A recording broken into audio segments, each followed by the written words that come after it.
స్వేచ్ఛనిస్తున్నాం. 7వ గ్యారంటీగా ప్రశ్నించే హక్కును ప్రజలకు కల్పిస్తున్నాం అని ఆ రోజు గప్పాలు కొట్టారు. మరి ఇలా అధికారంలోకి వచ్చిన మరుక్షణం నుంచే నియంతృత్వంగా వ్యవహరిస్తున్నారు. ఎమర్జెన్సీని తలపించే విధంగా వ్యవహరిస్తా ఉన్నారు. నిన్న అర్ధరాత్రి పూట జర్నలిస్టులను అరెస్ట్ చేయాల్సిన అవసరం ఏమొచ్చింది? ఆ జర్నలిస్టులు ఏమైనా తీవ్రవాదులా, టెర్రరిస్టులా, సంఘ విద్రోహ శక్తుల, బడా బడా బ్యాంకుల్ని లూటీ చేసినటువంటి ఆర్థిక ఉగ్రవాదుల? ఎందుకు అంత అర్ధరాత్రి పూట అరెస్ట్ చేసినావు?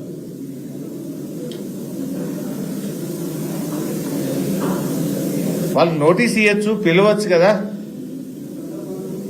ఇలా అందులో ఒక అరెస్ట్ చేసిన ఒక జర్నలిస్టు పరిపూర్ణానంద్ చారి. ఈ సంఘటన జరిగినప్పుడు 3 రోజులు శబరిమలలో ఉన్నాడు. ఆయన 3 రోజులు లీవ్లో ఉన్నాడు, శబరిమలలో ఉన్నాడు.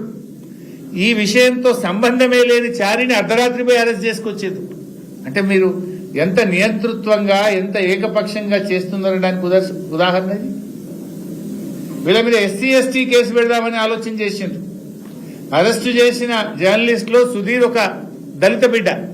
అంటే దళిత బిడ్డ మీదనే దళిత కేసు పెడతారండి, ఎస్సీ ఎస్టీ కేసు. ఆహా, ఏం ప్రజాస్వామ్యం రేవంత్ రెడ్డిని ఇది.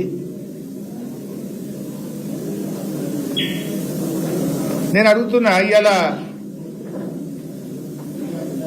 ఆ సజ్జనరు కాంగ్రెస్ కండువా కప్పుకో రాదాను? ఏం మాట్లాడుతున్నావు?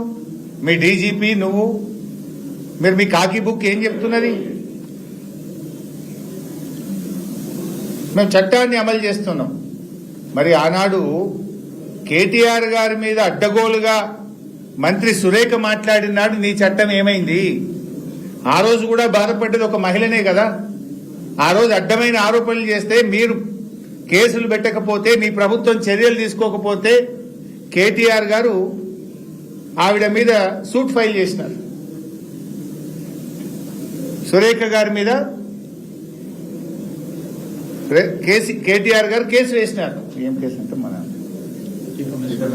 డిఫమేషన్ సూట్ వేశారు కేటీఆర్ గారు. మరి ఆ రోజు మీకు కేసు ఎందుకు పెట్టలే?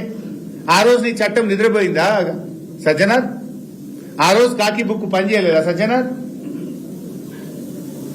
ఇవాళ ఒక మహిళ మీద అయిందని తెగ బాధపడుతున్నాం. మరి ఆ రోజు కూడా ఒక మహిళనే కదా, ఒక మంచి నాయకుడు, ఈ రాష్ట్రానికి పేరు తెచ్చిన నాయకుడు కేటీఆర్ గారి మీద అడ్డగోలుగా మాట్లాడితే, మరి ఆ రోజు నీ చట్టం ఏం చేసింది? చట్టం చుట్టమైంది ఆ రోజు? ఈ రోజు ఎందుకు ఇంత అర్ధరాత్రి పూట చేస్తున్నారు?